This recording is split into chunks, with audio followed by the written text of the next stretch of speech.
What is a decentralized autonomous organization, and why does it matter for the future of learning? How might a learning economy create equitable and accessible education and employment for the world? In our conversation today, we hear from experts at the Learning Economy Foundation, a 501c3 nonprofit and pioneer of the Internet of Education.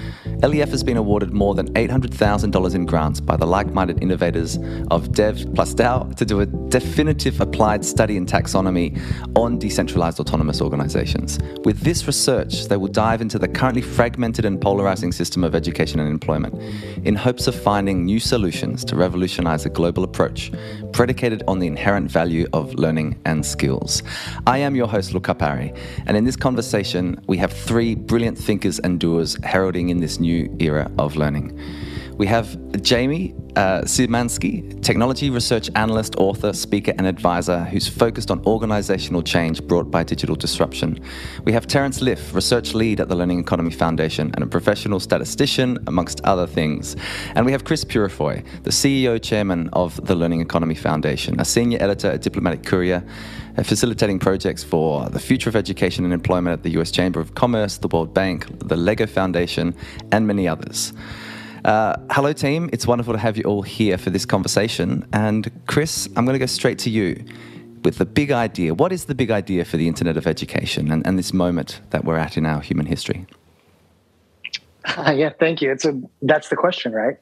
Yeah. And I think that is where we find ourselves. We've shifted into a new era, and I think everyone can feel that and sense that, with the way that technologies have been both incredibly empowering and also incredibly exploitive. And there's so much uncertainty, but also a lot of hope about the future. And I think when it comes to education and employment, the future is really bright if we can solve some of the big challenges. And for us, we think about that through the lens of what we like to call the Internet of Education, which is a bit of a movement of stewards and organizations and companies and individuals around the world who are really dedicated to this idea of next generation education and employment solutions. And specifically, though, through the lens of a few really important principles. And actually, there's 10, but really it boils down to one, which is the future should be learner and employee centered, right? It should decentralize the data ownership and flows from what have been a few centralized organizations and systems and put it in the hands of the learners and the employees so that they can have, ownership over a digital portfolio that carries with them from cradle to grave. When I'm a kid, I should have the ability to be collecting all the skills and all of the learnings I have earned along the way that can be used to help me personalize my education and help me understand the value of my equity, right? And that should carry through into high school and into internships and higher education. And it should also include non-traditional education, watching videos online or taking courses on Khan Academy, right? And also playing games, right, that are helping us with 21st century skills, right? Like teamwork and creativity. And some of the skills really that seem to be more important now than what we thought, older traditional skills were.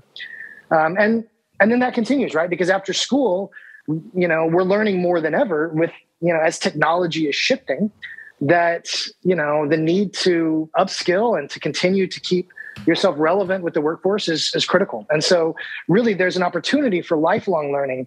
And we should be able to also understand and get credentialed for the long work we've done.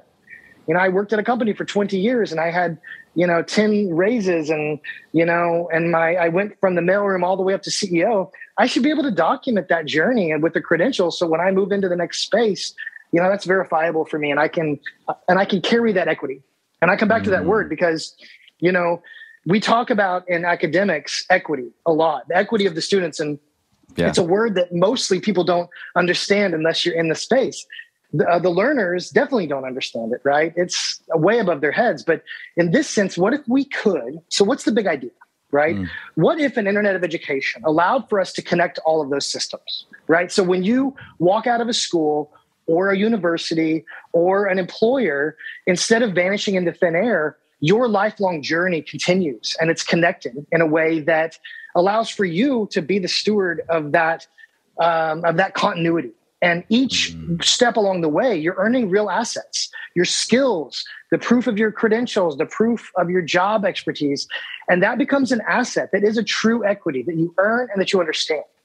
Imagine if you were graduating high school and you actually understood the skills you had, you understood where you should be going next for education to find and accomplish the goals you want to accomplish. What if you weren't so, deer in the headlights coming out of school, right? That's the future. And that's what the Internet of Education really affords. And so this is the big idea, right? What if, as a learner, I could solve these challenges? And what if, as an investor in human capital, right? Governments, institutions, nonprofit orgs, universities, what if they could also get access to this lifelong data, but through only anonymous and aggregate streams, which allow for them to optimize for output and for outcomes, right? No longer is it a guessing game to understand if an individual unit of learning is leading through to skills and to workforce advancement or not. Now we can know, and we can actually optimize and say the best way for a learner in an underprivileged area to excel in 9th grade algebra is by doing it this way and this way, because the data suggests it. We can see that. And so that's the big idea. But it brings us to the point of the DAO, right? Yeah. Why do we need decentralized autonomous organizations? Because that idea of data privacy, who owns the data, is critical, right? The only way to do this in a way that actually becomes a true solution that solves problems and makes the world better without exploiting people and without people becoming cogs in the wheel, essentially is to solve the governance of that data and understanding of it so that it really is owned by the individual learners. And protocols can help us do that, one of which is a decentralized autonomous organization. Chris, that's a fantastic starting point for us. And I think, anyone that's listening to this, can really feel the themes there: lifelong learning, life-wide learning, the idea of bringing the non-formal and the informal in as well. This idea of agency, being kind of an agentic learner. But of course, having the systems that support that. And I think that's what's really interesting about this. I really want us to take us into this world of what a DAO actually is and how it works. And Terence, I want to kind of get your insights on this. We'll throw this word around a lot in our conversation today. So what is a decentralized autonomous organization, and how does it actually work? What's the technology backbone that enables this to take place? So a DAO, it's sort of an intimidating word. Or acronym. It feels that way, doesn't it? Yeah. But, the thing about it is that it is really just a new way, and maybe not even new, but a different way than we typically think to govern an organization. So it's governance in collaboration, and it's governance in collaboration by the members of an organization. So first, if you think about your typical organization, a lot of times you might have a lot of people working. There's a hierarchy, right, in your sort of standard organization where there's a person at the top, and that person might have a few people under him or her, and then they tell the people under them what to do, and that person up at the top is sort of just making decisions based on what they think is best, and that can create a lot of problems. So the structure of a DAO was invented to solve this problem of hierarchy.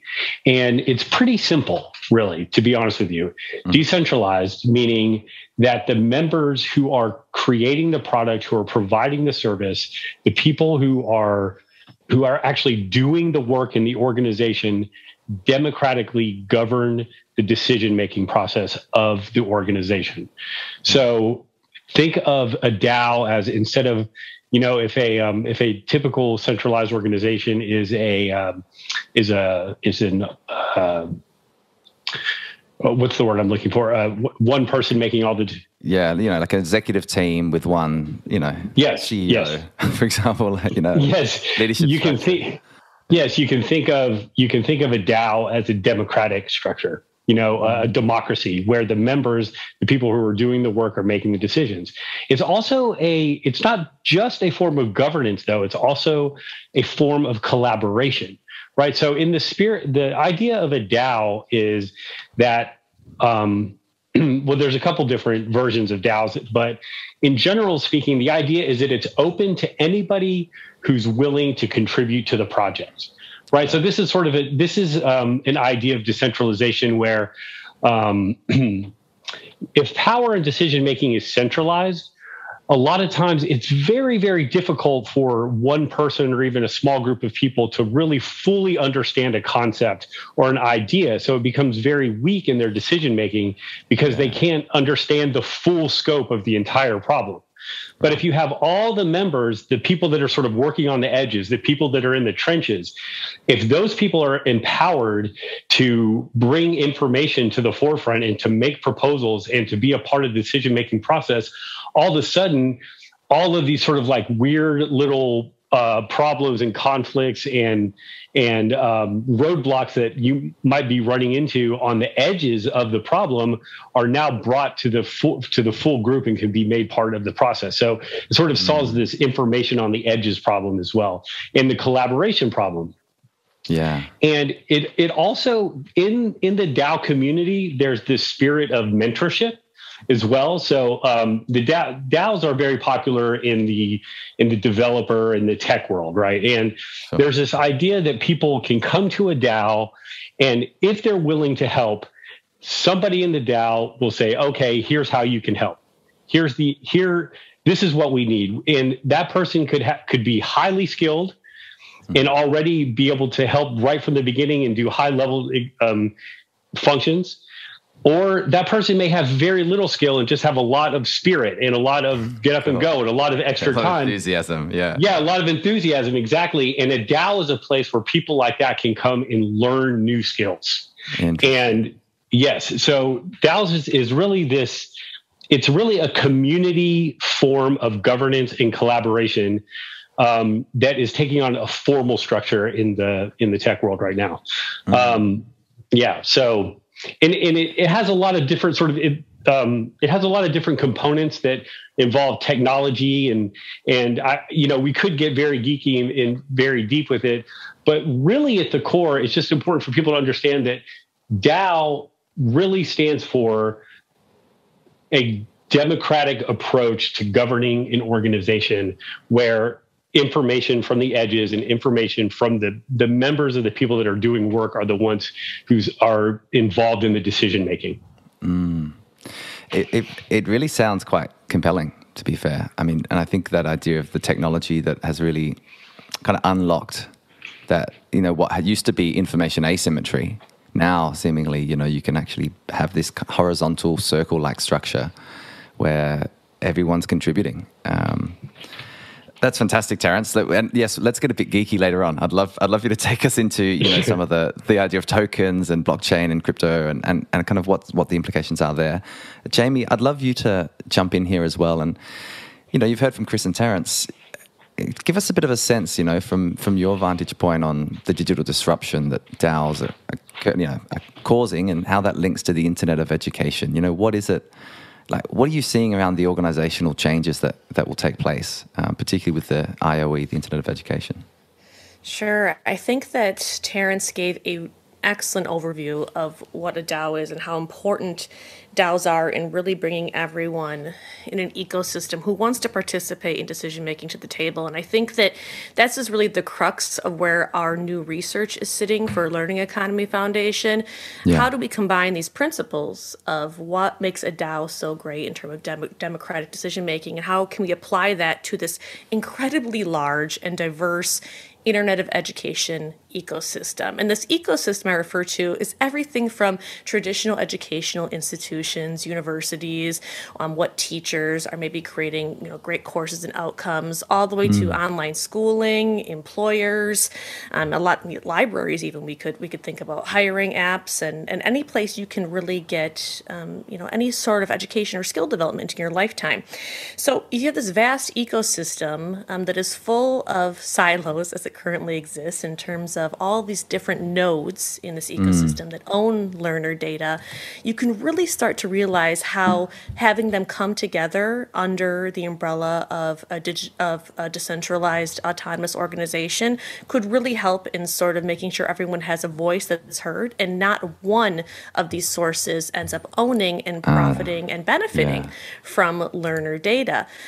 Chris talked a lot about really this global network that we're really focusing on here, where your learner data is sort of you own it more so than you ever did before. And I think this is an incredibly new concept to most learners, or even people listening right now, or educators, to think about, wow, what could learners do if they had control and visibility into their data, if they chose who to share it with at what point in their education and at what point in their career pathway, and hey, could they even take that data then to effectively map their education and their career to new goals, maybe a promotion, or even an entirely new pathway. And I think that's the really exciting thing here, is thinking about applying and combining, I should say, the idea of decision-making governance of a DAO and Internet of Education to create these new learner outcomes, and eventually use that data not only to create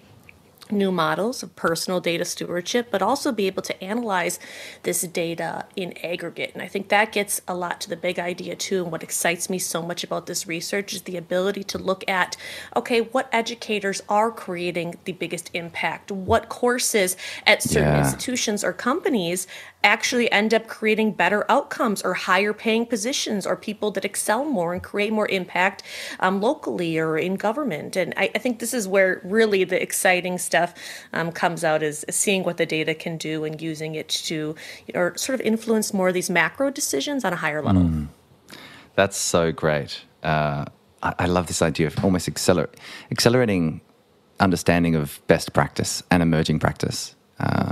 Which we in education talk about all the time. And I sometimes these concepts do seem a bit just so large, it's hard to wrap your head around when you're working in a school, and you're kind of, designing learning and, working with parents and students. So is there, because I love how you've combined the kind of two concepts here, a DAO, which can be utilized in kind of any industry for a range of different collaboration and governance pieces. But of course, for us and for you there at the Learning Economy Foundation, it's, how does the Internet of Education kind of become empowered by the DAO? Give us a bit more of a sense, Jaimy, about kind of what you see emerging around, why educators should care about this work. You're talking a bit about, this is, I think, a transformational shift, the idea of owning our own data. And then, of course, that anonymously being aggregated so that, as a school leader, you may have just this incredibly rich understanding that at the moment it's just so haphazard and fragmented. But you take us on a bit of a journey around, what might be some of the, well, I don't know if we want to go to utilities, but what do you think is going to be made possible by this? Sure. If I were an educator, I'd probably want to know two things. One, I would want to know the true impact of what I'm teaching and the opportunities that it's creating for my students down the road. And right now, there is not a really great way of tracking that, right? Once they leave your classroom at any level, it's hard to see, you can't really track your students and see what impact you might have had by what you taught them. So if there was a future where you could even look at this data as an educator from an anonymous aggregate point of view to better understand the learning outcomes created by what you've taught, I think that would have a tremendous impact on the quality of education, number one. And number two, I think it would have an impact when we look at sort of a granular skills level. Right now, I think a lot of the flack that certain courses or modes of study get right now is saying, okay, so what real skills are being taught by this education or by getting a degree at this university over another? Well, what if we could boil down courses into these sort of micro skill level to actually think about what is being learned within each course and within the syllabus, and as we're going through each part of the process here and each part of earning your degree, and how do those skills transfer then to what would be needed to get a job right after school, or perhaps to transfer your education throughout the course of your degree, or even down the road. What did you learn in course X that maybe could influence a career change later on in life? So I would think that would make it quite a bit easier in some ways for educators to boil down their courses into these micro skills that would then easily translate and be sort of interoperable. And that's a word that we like to use to say that the data sort of talks to one another at an equal way, so that every student can understand, hey, whether I went to school at a community college or went to school online or went to school from, a Big Ten school or something like that, how do these learnings that I have from this course, how does it compare and contrast, and how does it sort of keep me on the same level as anyone at any other university who has learned the same skill?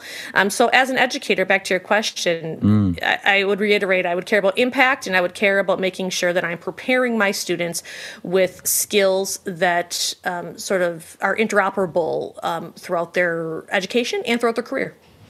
Oh, that's fantastic. It's so interesting. Pretty exciting, right? It really is exciting. You start to explain this to people, and really why they should care, and it gets me excited.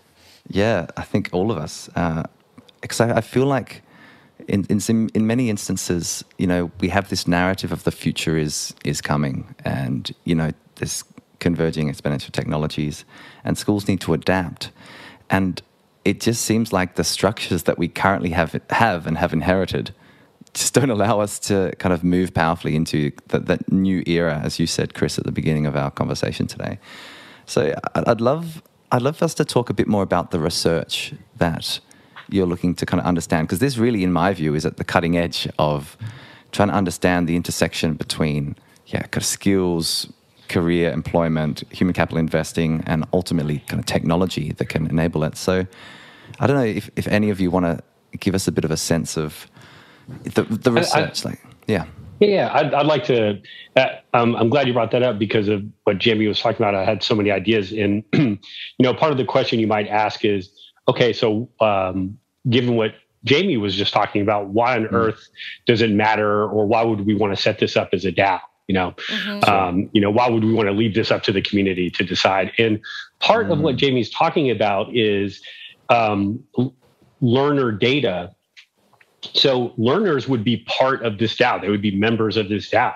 And one of the things that a DAO does, because it is governed by its members and it is a community action, the value that is created by the organization, by the data, by all of this collaboration is then returned back to the members of the DAO. So there's no small group of people sitting at the top of the hierarchy, centralizing all the wealth and all the benefit and all the incentive.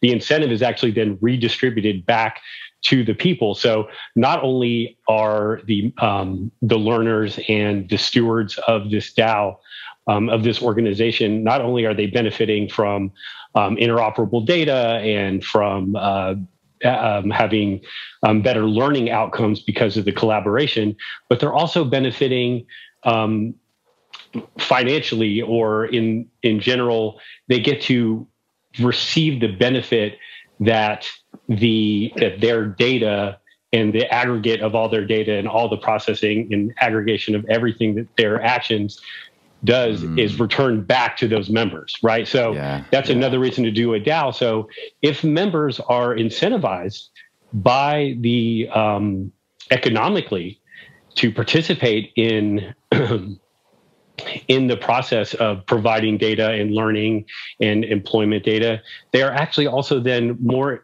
likely to participate in the creation of the data. And there's tons of research out there that shows that when a person participates in the generation of their own data, that data is just far more valuable.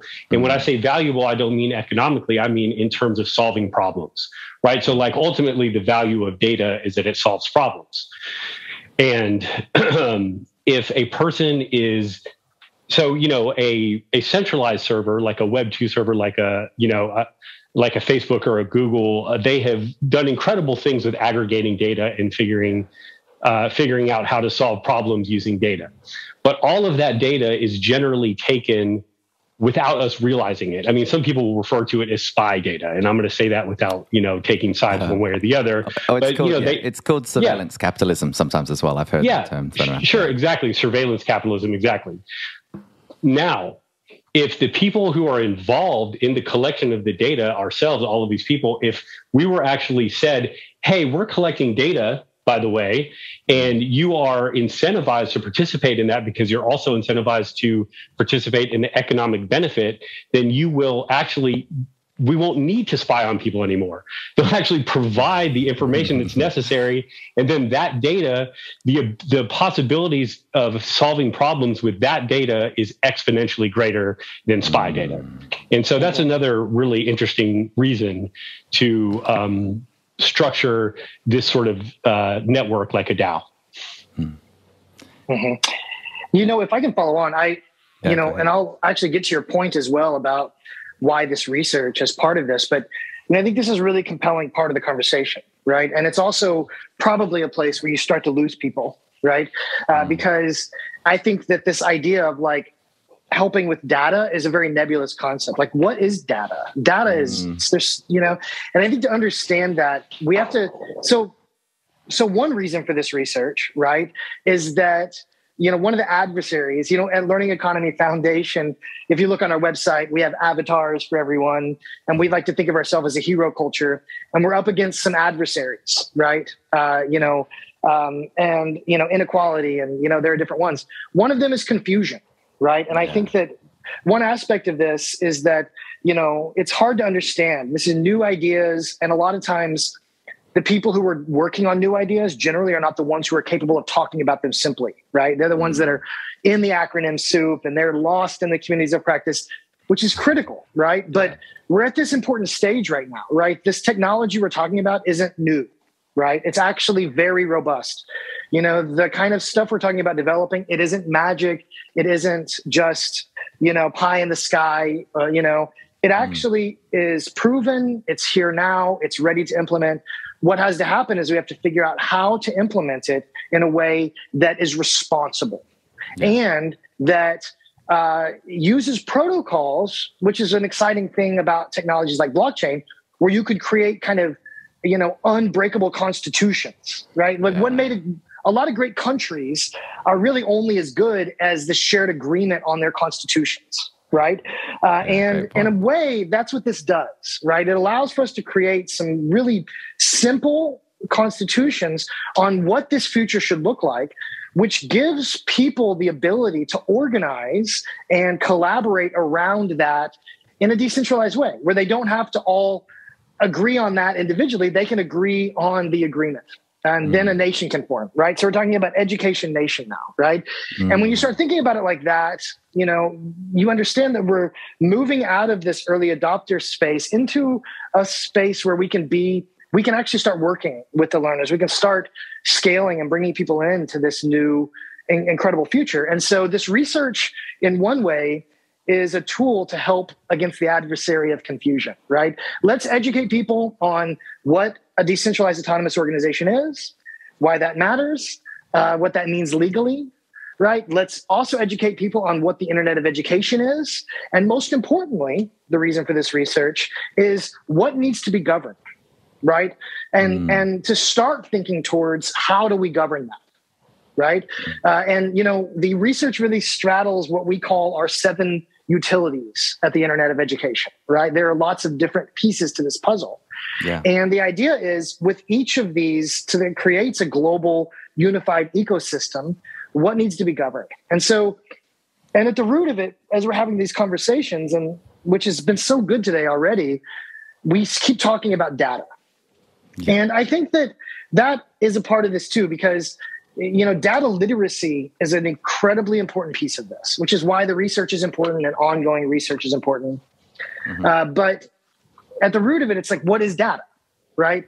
And when you think about it from our perspective with the Internet of Education, data is your skills, right? It's what you learned to get those skills, right? It's what you learned to not get skills, right? It's which assessments are proving to create skills that are actually leading through to job advancement or to workforce development, or even qualitatively to happiness, right? Yeah. And so what you can do really is you can start looking at, as we've talked about, right? This is so multifaceted. It's every possible connector of education or employment or human capital data in one big thing we like to call a human capital clearinghouse, imagine, right? That's owned by the people. And one piece of that data story is to understand that aggregate is not like Facebook. It isn't surveillance capitalism. It's actually completely anonymous. It's no individual person's data even exists in it. We've got technologies that are, these really weird names like differential privacy and zero knowledge proof that let us do this in a very, very safe way where the individuals actually own their data. They have a complete transcript and an index and a history of every time their data is used, and they can get paid for their data labor, which is really what Terence was leaning into. And so this is where things get very interesting. And that aspect, that data is essentially any information that we can learn, which helps us understand a couple of key things, right? Which individual units of learning and tools help to learn are moving through to, and when I say tools, I also mean services and teachers and any influencer in the life of that individual unit of education is moving through to skills and to workforce advancement and to happiness. And if we can analyze it across that very basic matrix, we can start to understand how all the data makes sense. Like locational data in aggregate helps us understand, by zip code, a lot of times with education, you can see the difference and the disparities, right? Understanding demographics will help us begin to optimize for outcomes for individual groups, right? Understanding, which types of education help to create which types of skills and which learning management systems are producing the best outcomes and which HR systems work and, which assessments are actually proving to really prove that skills are real because they're actually producing results. These are all the signals we need, right? Because digital credentialing is actually incredibly robust and scaled, right? Anyone in the world, if they know how, can get a Harvard level education for free, if they can just get access to a computer at a library, if they have enough tenacity and they set themselves to it.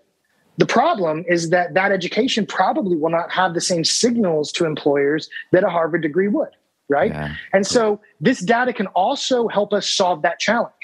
There's 1 trillion credentials out there. What if we could put it into this system and actually determine based on definitive, transparent, qualitative and quantitative data, which ones are actually valuable? And then you could be anywhere in the world with any class, with any amount of money, with any zip code, with any race, with any, preference. And you could go to a library and you could sit down and you could live the global dream. The American dream isn't the thing anymore. Now the dream is rise out of poverty, rise in agency, become, a surveyor of your own life. And you can do that just by educating yourself, and you can even get paid for it because the data that's created while you learn is how it works. Yeah. Oh, that's fantastic, Chris. This idea of being paid to learn, that's a tricky one for people to get their heads around when, the traditional way, of course, is you pay to learn. And so this idea really of that data, and, I think back to Brené Brown, actually, stories are just data with souls. And this piece of being a surveyor of your own life, and making the link to happiness, I think we shouldn't underplay that. This does solve some kind of economic challenges and skills gaps for human capital investors, as you say. And I think if you have better self-knowledge, you kind of have a very clear set of these are my skills, this is the direction I want to step towards. You have a high level of agency, and therefore you have a high level of happiness. There's a strong link between those two concepts. I would love any of the three of you to take us on a bit of a journey to 2030. I know there's this really exciting research that you're diving into currently, and we may have another conversation to see what's emerged from that and what's the directionality we may need to take. But if we're sitting down in 2030, what might be actually possible for a learner if the DAO has DAO structures have enabled the Internet of Education to become well established, to become the global dream. The global dream is, actually, I'm going to learn for life, rather than this rocket model. I do school and then university. This is a life of learning. What's the story in 2030? Where might we be with this really exciting work? I don't want to dominate the conversation, but I would love to answer, and I'd love to actually hear everyone's thoughts on this one, because I think that's part of why this research is so great and why, this team is so great, because everybody looks at it through a different lens. And I think, but, I'll try to be brief, but when I look towards 2030, I think that, and again, as a quick preface, before we look to 2030, why is this research so important? Why is what we're doing so important? Because as everyone is looking towards 2030, which is actually an interesting date, because that's, the day the UN Sustainable Development Goals are supposed to be solved, of which, number 4 is quality education and 8 is quality jobs. As people look to that, there's a lot of stuff happening. There's a lot of tools and projects and research, but generally, and, I don't say this lightly, almost all of them say governance is the most important, but then they put it on a shelf to deal with another day. I see. And that's been happening, and it's hard to do, and it's because it's the hardest, right? I mean, how do you rethink digital governance? I mean, no one's solved it, right? I mean, this is the existential crisis of our time and our generation, probably. But if we're going to solve it, I think Web3 offers a lot of solutions for that, right? And because it does bring sovereignty to the individual, it brings the individual into the driver's seat. It creates ways to utilize data, which is obviously we know is the most valuable thing in the world. It's the oil that really allows for us to optimize and to make the world better and to understand the challenges and to really solve them. It allows for us to bring all of that together without creating exploitive targeting systems, without even letting anyone see it, right? We can actually do this as a collective. I like to think about it like commonwealth markets, right? And the best way to think about that as we look towards 2030 is if we can solve governance of that now, which is why this research is absolutely critical, then we can have in 2030, things will be different. And so if we solve that now, what does 2030 look like through my lens of the future? What I see is I actually believe we have plenty of time to accomplish those SDGs, which is funny because when you talk to most people who have been in the SDG game as long as we have, or some even longer, nobody's real confident about our ability to get there yet. But to be honest, looking at where we're at now and understanding that these technologies exist, we've developed standards with W3C, and we have applications like Super Skills we developed with Lego and Metaversity and others that are coming along that are open and available that make this possible today. That gives us 8 years. And when I think about what this can look like in 8 years, and if you look at, Bitcoin as a model for how quickly it's evolved to where it is in a much shorter time, I imagine a future where, we stand this up and there is a decentralized, learning economy that, is allowing everyone on earth to credential themselves. It's that thing we said, anyone on earth, no matter where you are, get a Harvard level education for free, get paid to do it, rise an agency, get the quality education, SDG 4, get the quality job, SDG 8. And in my mind, if we can solve ignorance and we can solve, quality jobs and abundance, then you're solving number 1, which is poverty as well. And if you can solve poverty, jobs, and education, I have a feeling the rest of them will solve themselves. People can buy their what they need, and they can actually be a surveyor of the moments they're in. So I really see this as a moment where a system like this allows for us to actually solve all 17 SDGs, starting with quality jobs and education. And I really see it as being scalably possible by then. Oh, that's a fantastic vision of the future, Chris. And I think it's really interesting. It's not unprecedented that with the exponential of things, seeing what's happened in the last 10 years, 8 years is actually a long time. I really like that perspective. Jaimy, Terence, what about your views? What's the story for you? I think a lot here, Louka, has to do with learner understanding of data in order to get to that vision. I mean, right now, I think you'd ask a lot of students or even adult learners and employees about how much data they produce and what they've learned over their lifetime, and people would only know a fraction of what data they've amassed throughout their lifetime, and they would probably know even less in terms of how that data is used and how it's contributed to different outcomes. So I think that what I would love to see, and it would be great if it was by 2030. It might take a little bit longer, but I would love to see an increased understanding for learners of their data and actually an increased feeling of agency over it. So control over who uses it, for what purpose, and then start to understand why they should be rewarded for that data labor. We talked a little bit about that so far today, this concept of data labor.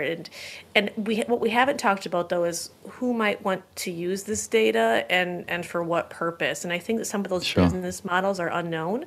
But in order for this to work as a functioning economy, there has to be some value put behind the data for some sort of decision making and analysis.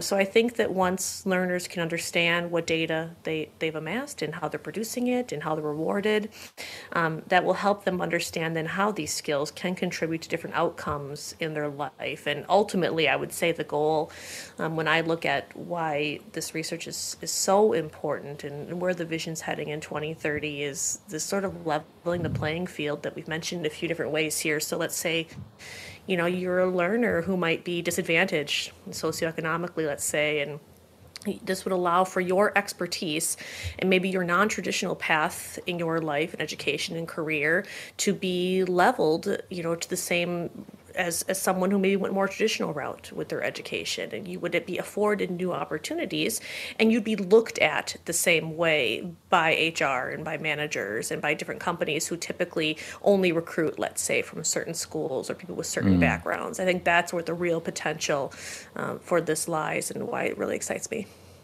That's fantastic. I want us to come to the kind of idea of value chain or value exchange at some point, because again, they may be unknowns, and the research will try to bring those up. Terence, what about you? Where do you see us now and where we're going? I just wanted to just reiterate how important that last thing that Jaimy just said is actually, it lit up my ears as well. Just thinking about a future like that is so exciting. And, another reason why this research that we're doing is so important is really so that there is an organization, a structure of an organization that will still be here and committed to the same principles in 2030, right? So that's part of what makes forming this as a DAO so important, is that the structure of a DAO and the governance of a DAO is organized in such a way that the principles, I just call them the transcendental values, but the principles of the DAO themselves cannot be,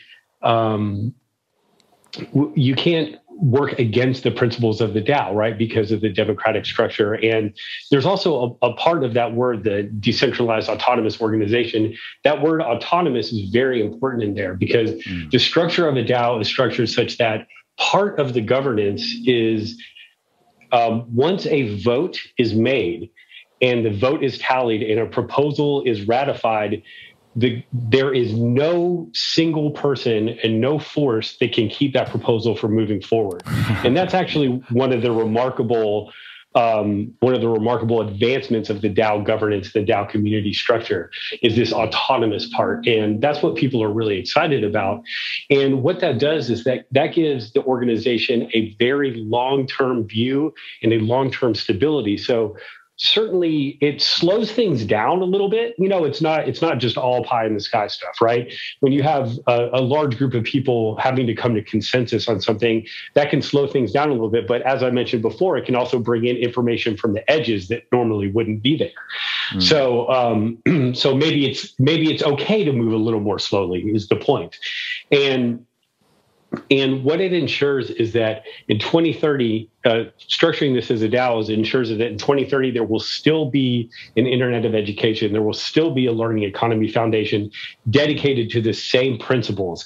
And any sort of pivot that the organization makes or anything will be a pivot that is agreed upon by the entire community, and not sort of just like a rogue actor who somehow gained control of the board, or somehow just lost their mind or doesn't see the future, or whatever it is. So to me, that's sort of an exciting thing about having the DAO be the structure for this in the year 2030, is that we'll still be dedicated to the same principles, and we'll still be here to to continue to grow and to continue to innovate in this space. And the dedication there won't be an unbalancing of the incentives, right? Sometimes if an idea catches on very well in some sort of service or some sort of organization comes up with an idea that's very effective, sometimes the people in charge are incentivized to go then to what is the word I'm searching for, to go against that very structure that they built. Right, they're actually incentivized to tear it down, and so a DAO ensures that won't happen. A DAO ensures that the community will remain in charge of the decision making, and that there is a long-term stability to the principles of the Internet of Education. Mm-hmm. Yeah, I love that. Chris, do you want to add anything to that? So this idea of decentralized autonomous organization, right?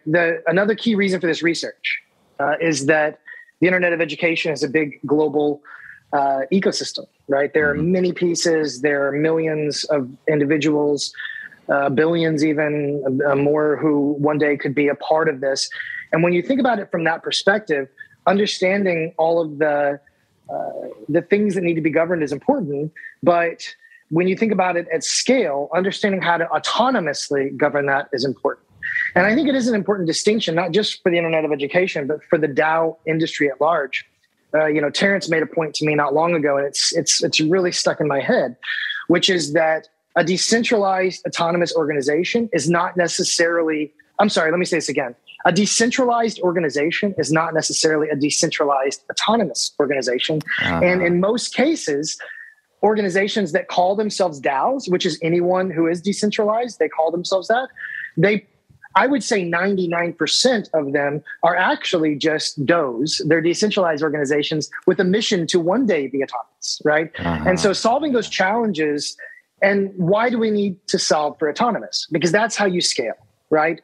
If Facebook decided one day that they were done being capitalists and they wanted to give their service and nonprofit to the world, and that every individual who is on Facebook would own a piece of it and would have governance and say in how it operates, this big global behemoth would have to find a way to allow its multiple billion users to govern it, and it would just collapse in like 12 hours, And so that's going to be the big challenge if we're really going to get there, is understanding how to create systems that are automatic, which is why protocols are important, right? Which is why blockchains are in my opinion, a beautiful new magic for the world, right? Because they allow for us to create protocols, which is another word for constitutions, that do what Terence said. They last into the future. By and by, it's possible that Bitcoin, until it runs out of Bitcoin, for the next 100 years and beyond, even after it runs out, will just continue forever, right? Because Bitcoin really is the first true, pure, decentralized autonomous organization, right? The thing about it is it's only governing one thing, which is verifications of cryptocurrency blockchain transfers. And so, but it does it perfectly. It does it autonomously. It doesn't need a manual structure. And so the idea is, how do you do that at scale with something as complex as education? And so that's really what this is about. And that's why governance is key. And that's why we're after this research. Because we've opened this door, I'd love us to step through it and have a conversation about blockchain. Again, most people listening to this would have heard of blockchain. I think you've just put a beautifully clean kind of definition of how it works in the case of Bitcoin. Let's move into this space a bit. The idea of this being a learning economy in particular. And so there is a transfer, there's kind of a value proposition around data. And I think we've covered the data piece quite well. I mean, teachers in classrooms know the value of data because it's really how we assess and how we know what's the next piece that's required. And of course, that can move up into higher education and employment as well. So how does this intersect with kind of the cryptocurrency world or tokens, which really are forming part of this Web3 space? Which of you wants to tackle that first? Yeah, Chris, I don't know. You're pretty good at actually this stuff. Maybe you should actually. You're kind of good at. Why don't you team me up? Yeah. You can team me up. Why don't you alley-oop me and then I'll dunk it in? Okay. So in general, I would say cryptocurrency maybe has a bad reputation amongst your sort of average population. Yeah. As like a pyramid scheme or a Ponzi scheme, or there's no value behind it. Not too long ago, even I was one of these people. But what I realized that cryptocurrency, and maybe tokenomics would be a word I would prefer to use in this situation, is it's about understanding the incentive structure of a system. So any system actually has an incentive structure, right? And there's a tokenomics working even when there's no cryptocurrency or whatever. There's sort of like an invisible ghost phantom tokenomics that's happening, And what cryptocurrency is so interesting, actually, and why I actually think it's a real value added benefit to the world as a whole, and it's a tool that is a direct account of this previously phantom incentive structure. Like the incentive structure used to be sort of this invisible thing that just sort of floated around the system. And maybe if you were smart enough to understand it, you could benefit from it or whatever. But what tokens allow you to do is to directly interact and model the incentive structure of the system so that you can see where the flows of value are going. And so in this way, you could actually say, you know what? Let's take some of this value and redistribute it out to the people who are creating the value. That's great. That's a great start, Chris. That's it. Yeah, it's an interesting intersection, right? Because, you can kind of go back and look at our history and our story at Learning Economy Foundation, as kind of an analog for how maybe others should be thinking and approaching blockchain and crypto. When we started, it was right when Bitcoin was having its first big bubble. It was right at the top, and there's a bunch of us together, and we had the idea, like, how do we use this technology, but to really solve global challenges versus just have currency. But the revelation right at the beginning, right, for me, and that started this all, was I just had, during that moment, I didn't understand crypto yet. And, all of a sudden, this is that moment when, like, everybody wanted it, even your grandma for Christmas, it's like everybody wants Bitcoin, and, billionaires are just like, birthing out of basements, like, popcorn. And it was this moment where you had to kind of understand it. And for me, the revelation that finally, helped me see it, and, once you see it, you can't unsee it, is that gold is very similar to cryptocurrency because what cryptocurrency is, the reason it has value is because it's a shared agreement that has value. That's really it. It's not about the money. It's not about the digital currency. It's not about the coin. It's a shared agreement where people come together and they agree that it has value. Millions of people agree that the Bitcoin has value. And so it created over $1 trillion in value, bigger than, almost any country's budget almost. And they did that without the use of institutions, $10 at a time from basements. And this kind of idea that people can come together, have a shared agreement, and create $1 trillion of value overnight is like a remarkable thought, right? And then you start saying, well, but why does Bitcoin, why is it volatile? Like, what does it matter? Like, the reason that it's volatile is because people don't understand why it matters, right? The reason gold is a similar shared agreement. Like, why is gold valuable, right? Like, because of its scarcity. But that's one thing you can do with currency. With digital currencies, you can create models, these constitutions we talked about, protocols that create scarcity, right? So you can kind of model scarcity just like gold is scarce. But other than that, why does gold have value? Well, it's because it's shiny and like, kings wanted it, and it's always been that way. And so that's an asset. And so when the United States said, let's create a currency, they backed it with gold. Well, why did they need to do that? Because day one, those dollars they were handing out really had no value other than, like, do you believe and care about the United States? And day one, you didn't, right? It wasn't an institution yet. No one knew what to think. So they said, okay, we'll back it all with gold. Every single, one of these is, comparative to gold. And everybody said, great. It has value then. We'll take it. We'll accept it. We'll have a shared agreement that American currency, dollars have value.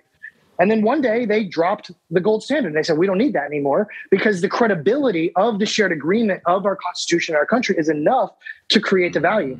And this is no different. When I had that realization, I was like, that's what a cryptocurrency is. People agree that Bitcoin has value, so it does.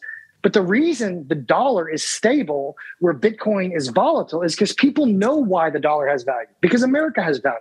People don't know why they're in agreement that Bitcoin has value. And so on any given day, people change their minds and they dump it, right? And so that was the revelation for this. What we realized was like, how do you create a stable cryptocurrency? And that is through having an asset like gold that is an agreement that people can share, that's deep and inherent, right? And we made that idea in day one, and we called it, what if education was the new gold standard, right? What if you understood that the reason you're investing, the why, is because you're investing in education, which you believe in. And through that, you can understand that if you bought, let's say, a Learn coin, then, that Learn coin is going to go to education. And so this is a similar shared agreement that's deep and inherent and already exists. We all agree, our families agree, everyone in our countries and every country, and not just today, but forever, education will have value. But what happened after that is the bottom dropped out of crypto. And we said, okay, wait. You can't keep trying to do crypto today, or, SEC will come after us, or people think we're high or something.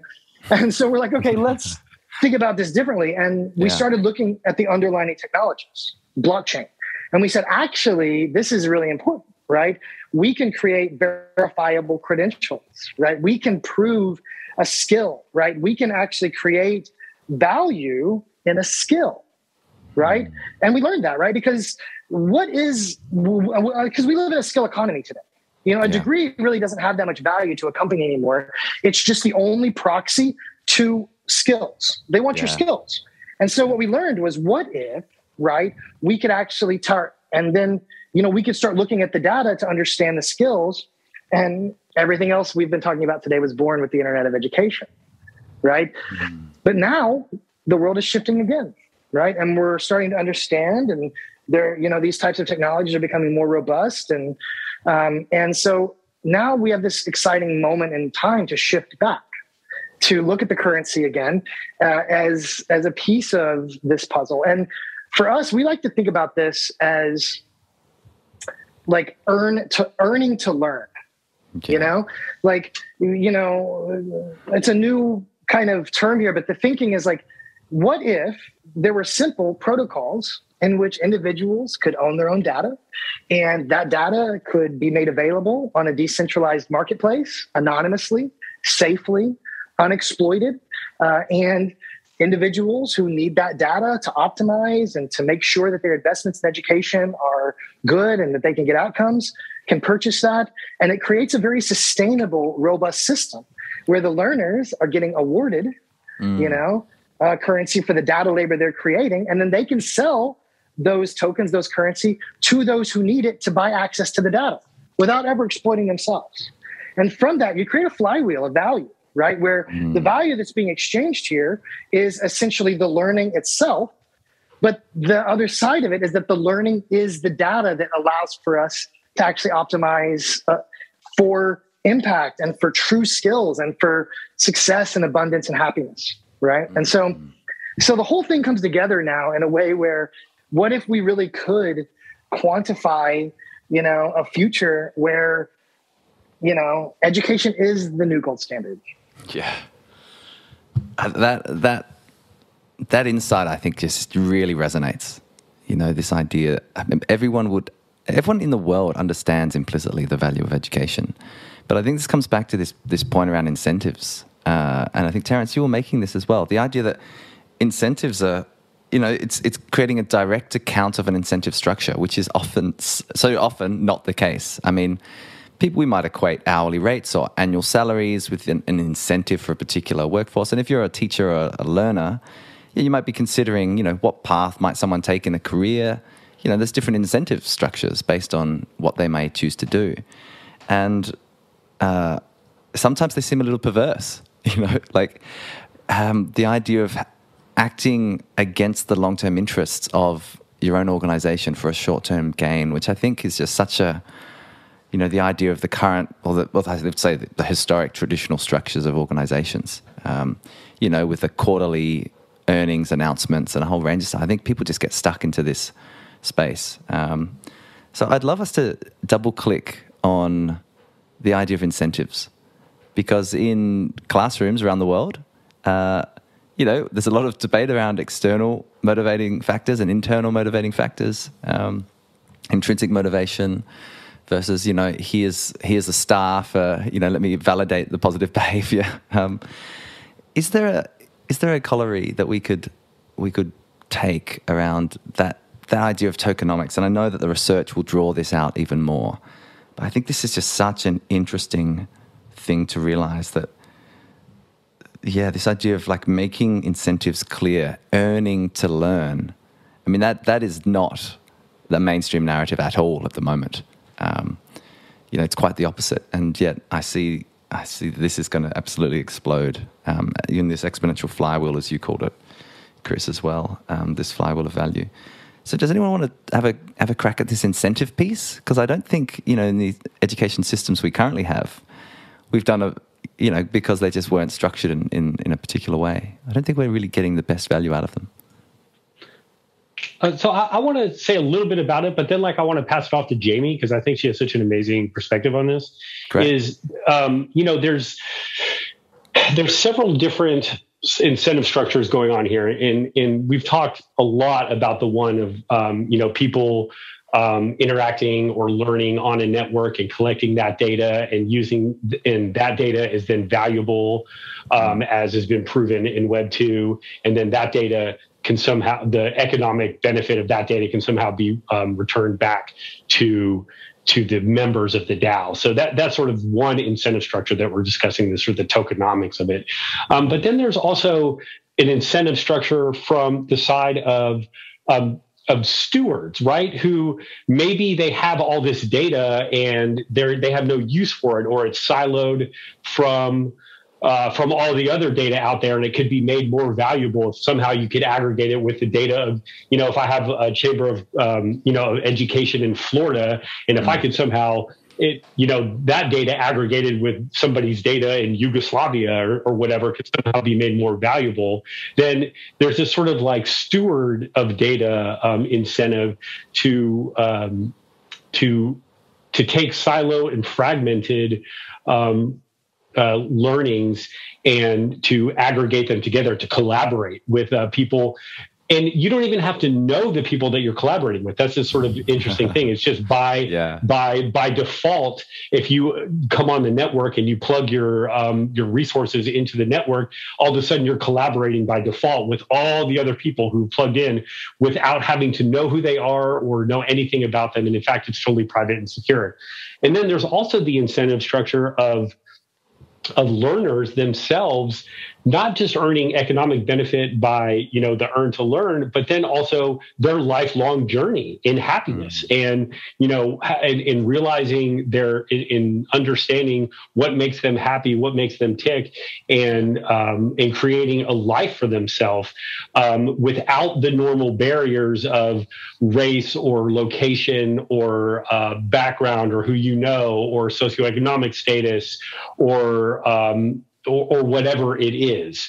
And so there's a lot of different incentive structures going on that would benefit people to come to this network and to participate beyond just the tokenomics of it as well. And Jaimy, I think, has a really awesome understanding of some of this stuff.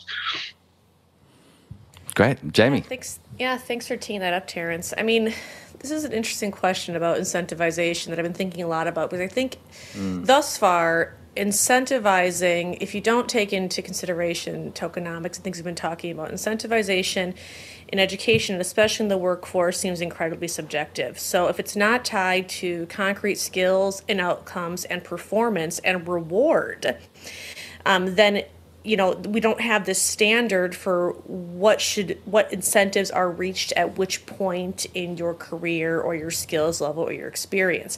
And I'm sure we've all seen a lot of the memes and tweets out there right now that are basically things like, no, I don't want to be incentivized with a Zoom happy hour or innovation jam time.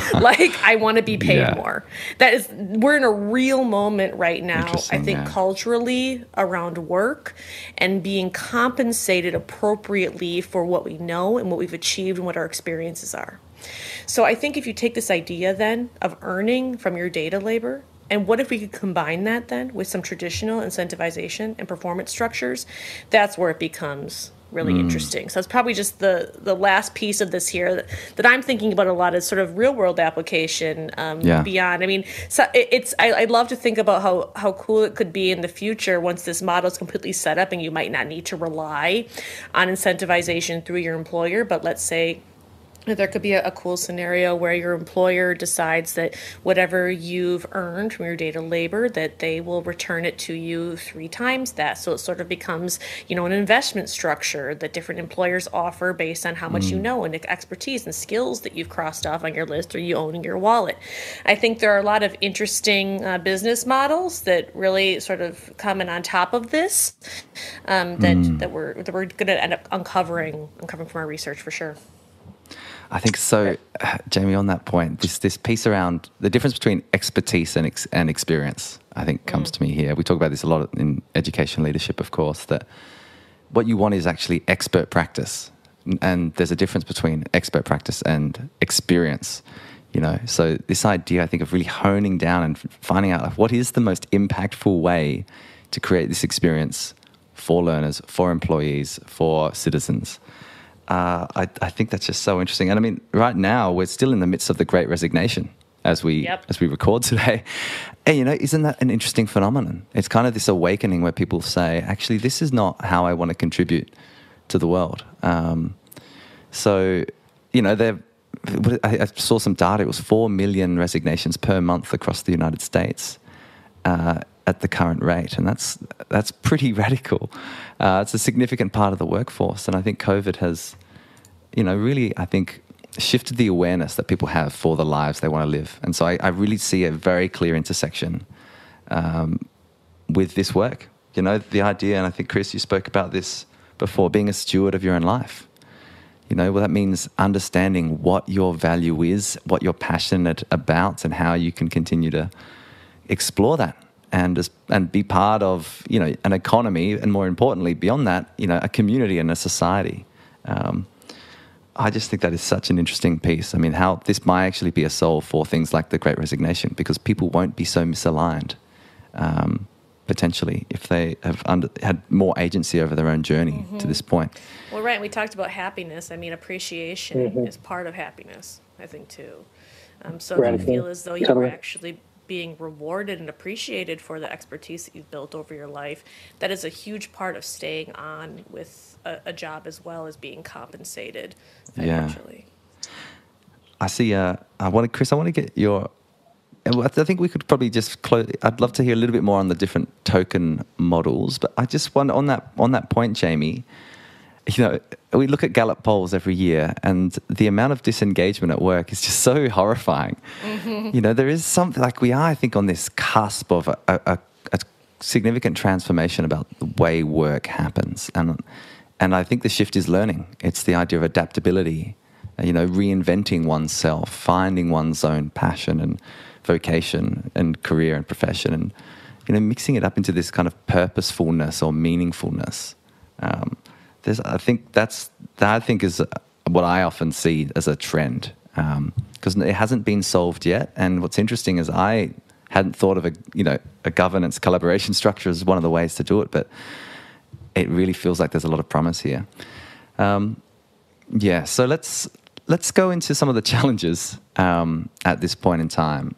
Who wants to tackle this one first? What are some of the challenges right now as you delve into this research? What are you finding? I know it's very early on. You've just scoped out some of the utilities and the principles. How does the research hope to kind of get a different lens on how we might solve for them? Jaimy, let's start with you. Sure, and Terence, please chime in as well. I'm working so closely on the research together here. But I think one of the first and foremost questions we're trying to answer with the research is, how do you govern all of this, right? I mean, there are various governance models that I know Terence is exploring related specifically to how decisions are made and ratified within a DAO. And I'm looking at it from the perspective of the Internet of Education. I know Chris mentioned, there's 7 different utilities in the Internet of Education, everything from digital wallets and self-sovereign identity to skills pathways to credentialing to internet access. I mean, it goes on, and they're all very interconnected. So the biggest challenges that I'm hoping to at least begin to understand and answer in this research are governance questions related directly to those utilities. So, for example, should a learner be allowed to have more than one identity within their digital wallet for what they've learned in their lifetime? I mean, should you have sort of, if we can go back to the idea of the right to be forgotten, I mean, can you decide that you want to wipe your learner wallet clean and start anew? Should you be able to decide what you share with whom and when, or should it be mandated for some jobs or positions you have to share your entire learning history? Or, I look at skills credentialing. Who is allowed to issue a skills credential and how is that verified? And there are all these governance questions that we're attempting to answer at this stage in the research, or at least outline what would need to be answered so that in future research we could dive into that more. And then beyond that, I know, Terence, you can probably speak to this better than I, but we're also looking into the legal wrapper around these things and what has been already established in the U.S. and globally around the legality of the DAO as an organization. And a lot of the same things apply to, general corporate practice law that do to a DAO, but there are some things that are also very different in terms of algorithms making and executing decisions and thinking about how people who are part of a DAO, are they liable for decisions that are executed and made by AI, machine learning, and algorithms? So there's some really interesting things happening there that we're also, we think that this research could really start to unpack a little bit too. Fantastic. Terence, what would you add to that in terms of some of the challenges and the research lens? Yes. Well, just to sort of pick up right where Jaimy left off, the legal structure and wrapper and legal implications of DAOs is a huge question mark. There are, and part of the reason is because it is a structure, it is an organization that is designed to be borderless in a world full of borders, and it's just, and every different border has its own laws about contracts and money and, and what is legal, what is not legal. And if you want to open up an organization to everybody across whatever borders, and all of a sudden you're dealing with maybe 300 different jurisdictions and with different levels of tolerance. And so it's a very, very big question, the legal implications of DAOs. At the very base of it, though, what I think where you start is this concept of liability that Jaimy brought up, which is, okay, let's at the very least put ourselves in a situation where no single member of the DAO is solely responsible for the actions of the DAO. Let's act in such a way, let's organize in such a way that we can limit the liability, that we can protect our members from being personally held responsible. And that's a big, and that crosses over many different aspects of a DAO, particularly in governance, right? So that's the legalities of what's going on is a huge question. Another big question that's going on in a problem to be solved, I would say. And I'd say that our research is actually really tackling this in an interesting way. In the world of DAOs, there's a lot of talk of this idea of reputation, right? So if I work with a DAO, and it's just like what we're talking about with traditional centralized companies, is that how do I take all the work that I've done in this Web3 world or in any situation, and then how do I take that with me when I go to another place? So if I go from DAO to DAO, how do I take the reputation that I have gained and all the work that I've done from this DAO, how do I interoperably prove to another DAO that I have done what I said I've done? And is it possible? So reputation is this huge question inside of DAOs. And it's not just interoperable between DAOs, but inside of the DAO as well, because DAOs are democratic, right? And there's lots of different structures on how to structure the voting and weight voting. And a lot of voting is weighted by reputation. So if I have a higher reputation score, then I might have a heavier vote in the decision-making of the process. So reputation becomes this huge issue about how how do we weight reputation and how do we manage that so that the decision-making process remains fair.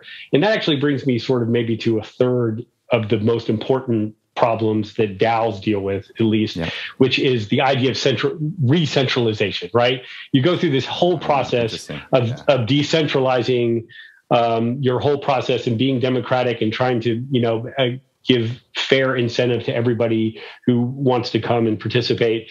And then you have some oftentimes unforeseen or unknown, or, that's what we're trying to understand with this research is where does centralization sneak into the process and then all of a sudden unbalance everything again. So that's one of the things that we're investigating very closely. Oh, fantastic. Chris, any comments from you as well on this? No, I think they covered it really good, actually. I think, I think the future's bright. Like, that's my comment. I think we just have to solve a lot of big challenges, and that's why this research is critical.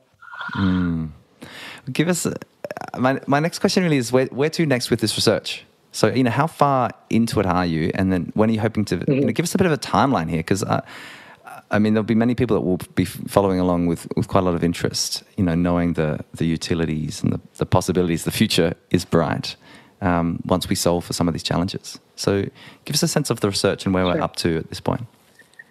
Yeah, I'll start by saying this. I want to express, thanks to DevX DAO, who is really, taking a chance on us and really come behind a lot of this research. But I mention it here and now because I think that as we, kind of look to what's next and as we think about solving some of those big challenges, I personally have joined DevX DAO as a voting associate. And so for me, it's been my first kind of membership of a DAO. It in itself is a DAO. So DevX DAO is essentially an organization that gives grants to, DAO related projects and decentralized, crypto and blockchain projects. But it really has a mission in the same way that Learning Economy's mission is to advance, the next generation of education and employment. Theirs is to advance the decentralized autonomous organization through grants for software development and research. And I only mention it to say it's been such an interesting process working in the DAO because we're voting on things and we're having policy discussions and we're learning the limits and the challenges, right? And so, some of the biggest challenges in this first stage are shared, right? So it's been really interesting because there's kind of an applied layer for me personally interacting with this DAO because as we're learning about the research for the Internet of Education, half of this research isn't just about education, right? The first half of this is a taxonomy on all the different DAO models and, an understanding of the legal implications of those. And that really has, relevance, I think, for the DAO community at large. I think a lot of this hasn't been done in a real definitive way. And that's not to say ours will be the best or the most definitive or anything like that, but it definitely will be educated. And I think I'm learning a lot from being involved in that DAO. And so this research, before I tell you what's next, essentially like what's the big idea in terms of what's getting done and, what's that going to look like and who's that going to help, right? This research will publish, it'll publish this summer. And along with it will be a tech stack because it's not just research. There's a whole other side of this we haven't talked about much that is funded to go ahead and develop a decentralized autonomous organization tech stack that can be open source, that can be deployed by any education or employment related decentralized organization. So this could be people working on standards or people, creating, projects, or this could be, an ed tech organization. This could be a school. This could be a student project. This could technically be a government, it could be any number of things, but so both the technology and the research are coming out together. So the research can help us say in the first version, what is important for creating a decentralized organization of decision makers, right? That's really it. The second phase of this research, which is what's coming next, will use this first part, which helped us understand how to begin organizing and making those decisions as a DAO. But it'll also qualify all the things that need to be governed in the Internet of Education. So we can use that Internet of Education DAO, or a decentralized group of people dedicated to these ideas, to start solving the challenges of what needs to be governed, right? And so at the end of this research, essentially, it's in two parts, right? It's just a good general understanding of DAOs and legal structures and what it all means and why it's important and what the big challenges are, and some suggestions on how to do that, maybe. And then secondly, everything that needs to be governed in the Internet of Education and what the big challenges are. And so then we can launch, and we will launch the Internet of Education DAO, which would be a small sandbox experiment to begin with. It's not the DAO that's going to govern everything. It's really just a place for us to continue learning, like I have been with DevX DAO. And we can, then use that to continue the process. And so the next phase of research will dive deeper and say, what are the policy decisions? How do we govern every piece of this? And the output at the end of that, hopefully, will be actually, the recommendations needed to stand up that first truly decentralized Internet of Education DAO. And so that's where this goes. And I want to add one more piece to it in terms of thinking what's next, right? Because the research is important, but as you've heard, there's a very cohesive understanding that there are lots of pieces involved here, right? And the work we're doing with DAOs is to understand the governance of all those things. But what's next isn't just continuing the DAO research. What's next is actually moving towards two really distinct kind of goals for 2022 and 2023, right? And this research acts as kind of how we begin that decision-making, how we qualify starting this work. But essentially the first is to continue the development of all the open source tech we've been working on for digital wallets and verifiable credentials and self-sovereign identity and all of this, really complex stuff. But to advance that towards bringing the data models in as well and launching what we like to call an open source earn-to-learn platform, right? Where anyone can come in and they can begin incentivizing for educating, right? And second is to start to prove out how those can actually work in practice, right? And that's to understand credentialing for the lifelong cradle to grave kind of movement through education and employment, right? So, and, we've already developed, an app with all of this open source technology underneath it for kids in K through 12 with Lego Foundation. It's called Super Skills. And it lets learners come together and earn, help superheroes rebuild an ancient city. And the way they build those creations is with skills resources. And so you can earn those skills resources by doing different play to learn modules. And as we advance just any type of learning and education, and they can save those in their wallets and they can pick out their character and have their ID.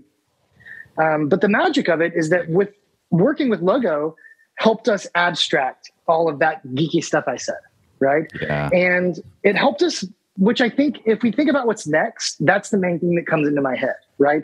What's next is taking all of this really abstract, very difficult, complex stuff, it's putting it under the hood where it belongs. And now let's start talking about the body of the Ferrari, right? Yeah. Which is the fun, exciting thing. And we always are a proponent, or is that right? Yeah, a proponent of add value without changing behavior, right? And so for us, when we created the Super Skills app, it wasn't designed to be a blockchain app. It actually brought all that together and it used all this ingenious tech that you can find on our website that really, is a use case and standards and blockchain and DIDs and VCs and all the acronyms. Yeah. But at the end of the day, the way you talk about this and the way it works, you'd never know it had blockchain in it at all, right? Because the only thing that matters is that here's a game where you can learn and earn skills, and those skills will be verified forever, and you own your own data.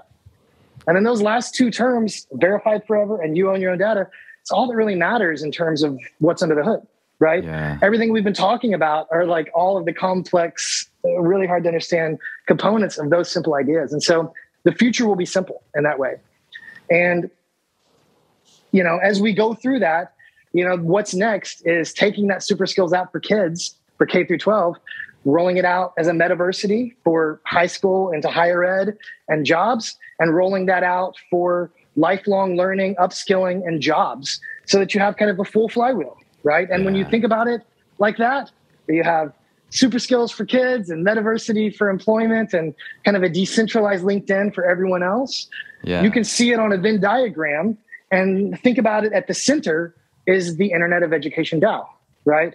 So that's why this is important, right? Because each of those applications and solutions that allow for an individual to move from cradle to grave through their learning ecosystems and through their learning journey to reach their goals, at the center, regardless of if they're, a kid or in higher ed or, an adult upskilling themselves, you should all have a chance to be a part of that governance and to make sure that your self-sovereign rights are protected well into the future. And the DAO at the center is what gives us that constitution, that protocol, and that sustainability to really bring a system like this into the new century that will last well into the 22nd.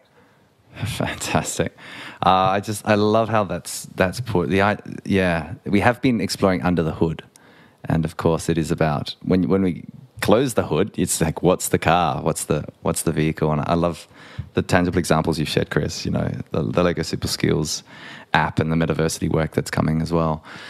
Jaimy, might go to you. What are some, where to next with this research, but also what are some further resources and signposts to share? We've covered quite a bit of ground in our conversation today. So what are some things you may want to, we have, because there's a lot of ground to cover, turns out, but across the map. But what do you want to share? No, to Chris's point earlier when he said, he was just now getting involved with a DAO. There are many DAOs out there to check out and to get involved with and to experiment with the process and voting. And I would say for any educators or any enthusiasts out there, that'd probably be a great place to start. I know the Learning Economy also has an IOE hub, an app that you can also download and become a part of that community if you're an enthusiast as well in terms of Internet of Education, any of the principles that we've discussed today. Also, what I think is just really interesting, because IOE is so, and DAOs in general are so intricately, I should say, linked to Web3, is that a lot of the conversation that I'm seeing and a lot of the learning that I've done in this space is done in non-traditional channels. So it used to be, there were certain websites or certain publications that you could really turn to learn about this stuff. And now I'm seeing more so, go out there on Twitter and search certain hashtags and really start to look at some of the thought leaders in the space and the threads that are emerging there. And that's where some of the most interesting conversations are happening, in my point of view, is really in these smaller communities. Pop on Discord and see what you can find there by searching some of the keywords that we've talked about today. And of course, as always, you can reach out to us in the IOE Hub app, or in other ways I'm sure you'll share as well, Louka, with our listeners, and we can help connect you to some resources. If there are certain areas that you've been more interested in than others, whether it be digital wallets or credentialing or skills pathways or incentives and coinage and tokenomics. Fantastic. Terence, what about for you? Further resources and signposts that you may want to share with people that have been listening along here, whoever they might be, educators, innovators, policymakers, etc. Yeah, I guess I'll just mirror what Chris and Jaimy have said in the idea that, right now this stuff is so heavily geared towards or focused on developers and the Web3 community in general and just tech community. And what I am really looking forward to, and what I think is definitely a foundational aspiration of the Learning Economy Foundation in our research, is how do we implement this for everyone? How do we take these tools and this sort of revolution and leverage these tools for the purpose of helping anybody? I mean, anything from not just developers. And to develop. Nothing wrong with the developer community. It's an incredible community. Great community. It's great community. But how do we leverage these ideas for accountants or for somebody who's just trying to mentor into some into some other profession, or even using these kinds of tools for creating a charitable project in your neighborhood for cleaning up trash, or what, I mean, there's just so many different ways we can use this, because at the end of the day, what these tools are it's a new revolution in human collaboration, and that's what's very exciting to me. And I really encourage people who maybe are turned off by what they see in the media about this tech and just kind of poo-poo it, or turn away from it, or think it's too complicated, to maybe just do a little bit of research and just try to get a high level understanding of what these tools are. Because and what I hope that we do at Learning Economy Foundation in general is try to implement these tools in such a way that it's not so intimidating, and that it starts to make sense for your everyday user to understand that, hey, I can really participate in this community, because what these tools are all about is about community building, and how communities can come together and create change, or provide value so that their community members can pursue happiness or whatever it is that they would like to accomplish. I love that.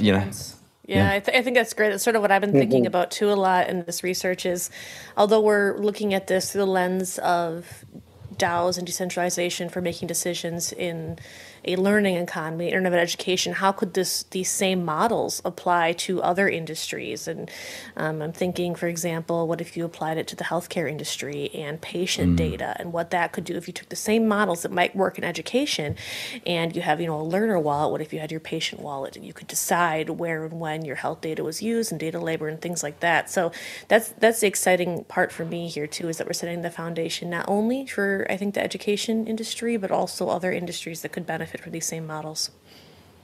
Oh, it's so exciting.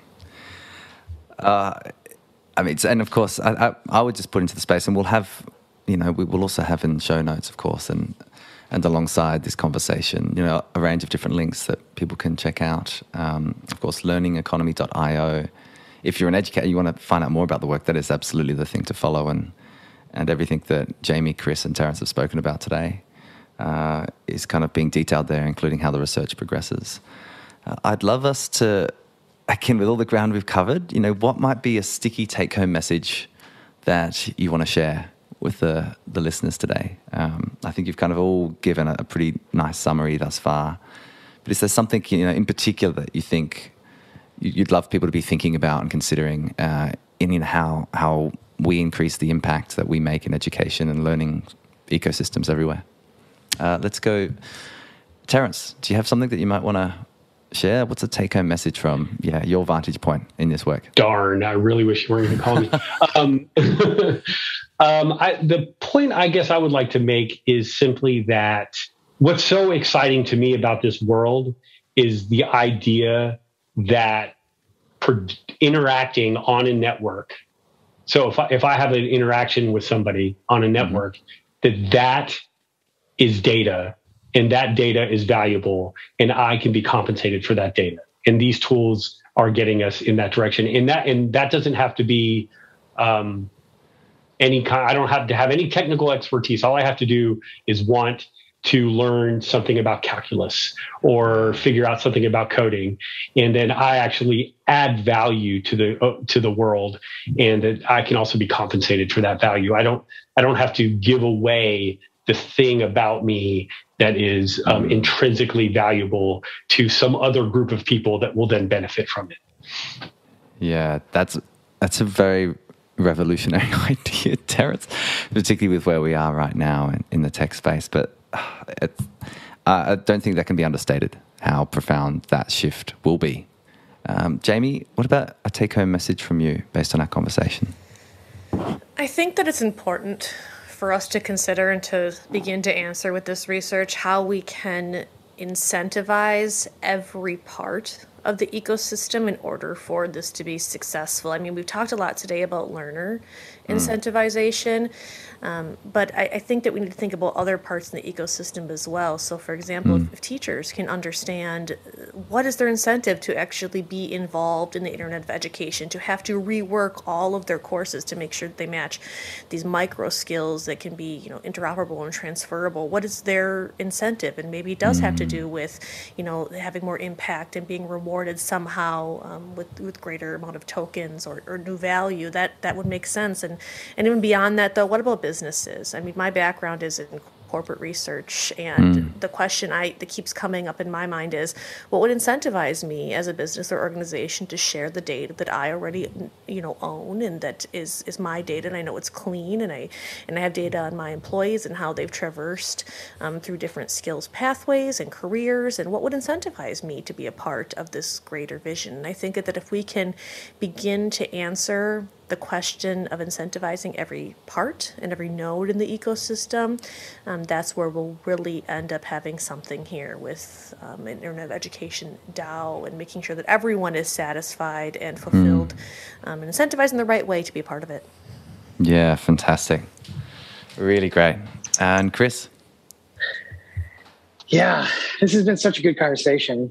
Thank you for facilitating. It's always a pleasure to work with you. Likewise to all of you.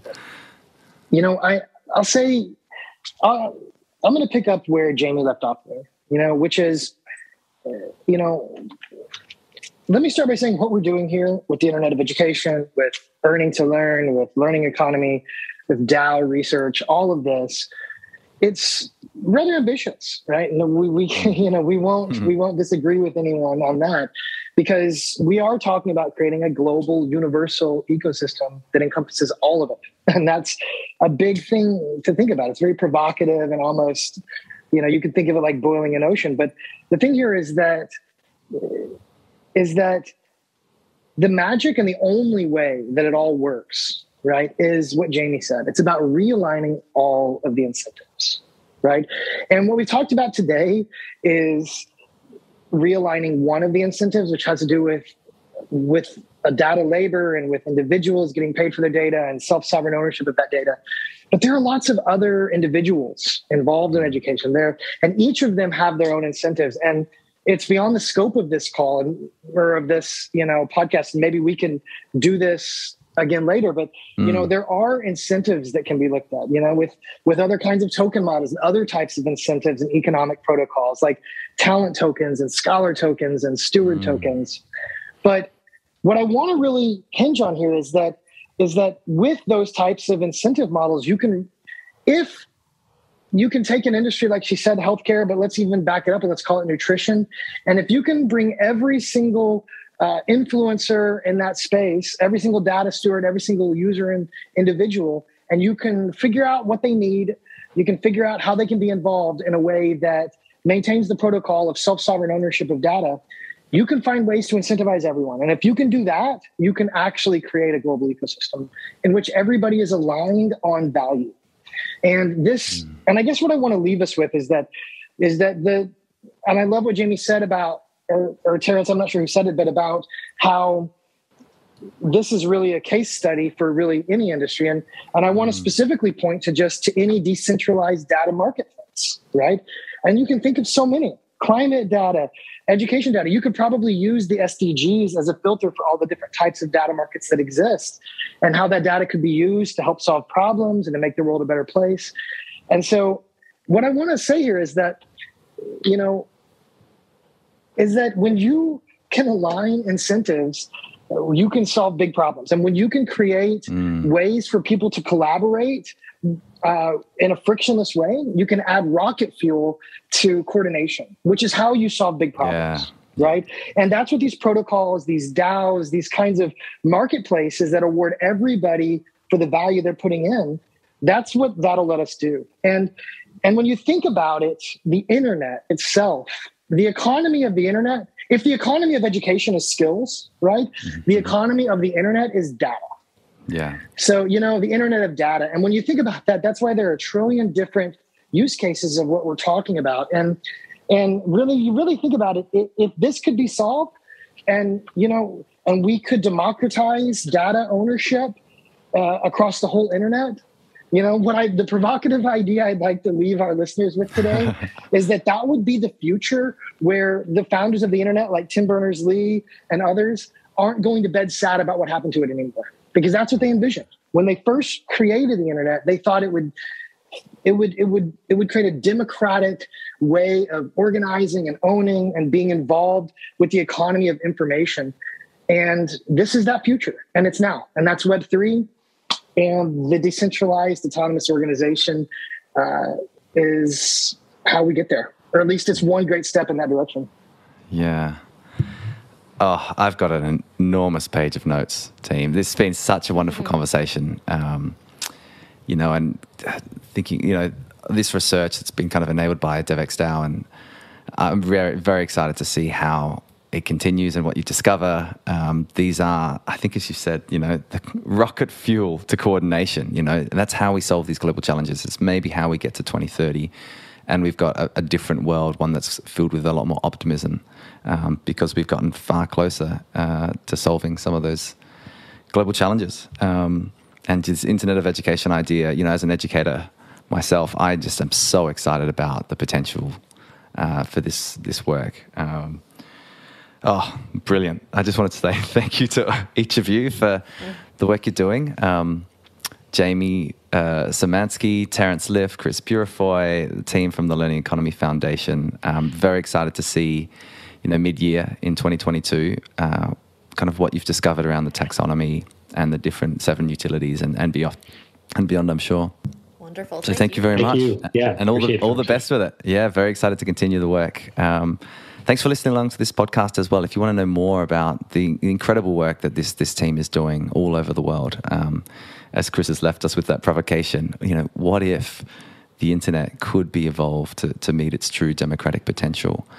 Check out their work at learningeconomy.io, and absolutely download the Internet of Education app and have a play around, be part of this decentralized autonomous organization movement, which is absolutely the future of learning and the future of education ecosystems. Thanks for listening, and all the best.